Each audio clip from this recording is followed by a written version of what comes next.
Kalih sing ndek wau kalih niki benten mboten, Pak? Benten kok. Nggih. Pun kendho. Nggih. Nek pripun? tumpek ngoten Nggih. sengkring-sengkring kok, Pak. Sing niki Nggih. sing mriki mboten. Nggih, Mriki nggih sengkring. mboten. Mboten. Sing niki tok. Nggih. Nggih. Sampai mriki. Mriki.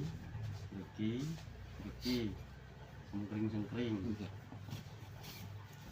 Sakniki kula demek ngeten semengkring mboten.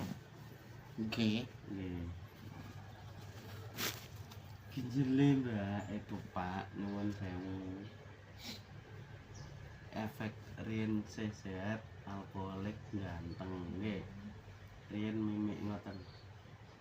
Nggih. Nggih. Nggih.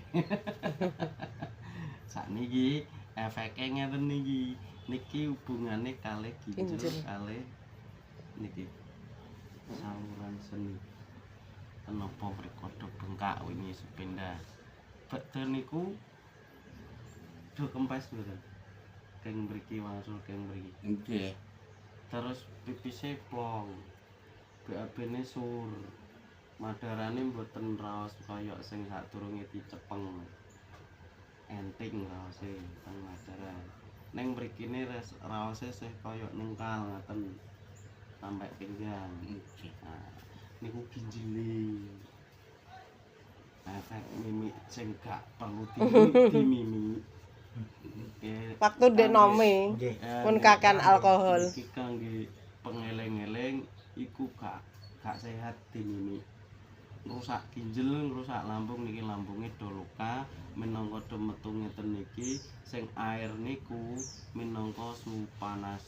Nggih, panase tinggi gitu. Terus donggo niki titik-titik gosong niki mengke bakale do gosong sing ketinggal ngemblok-ngemblok niki bagian lambung mriki luka.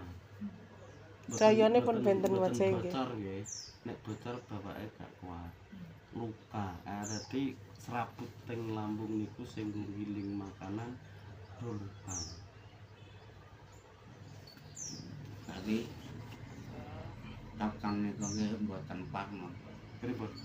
Dokter niku. Doktere lek ngomong mboten pas. Mboten pase pripun? Rene ginjale bocor. Ginjale bocor. Nek bocor jenengan malah mboten saged mlampah. Ngeten.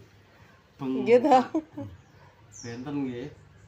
Bocor kalih bengkak.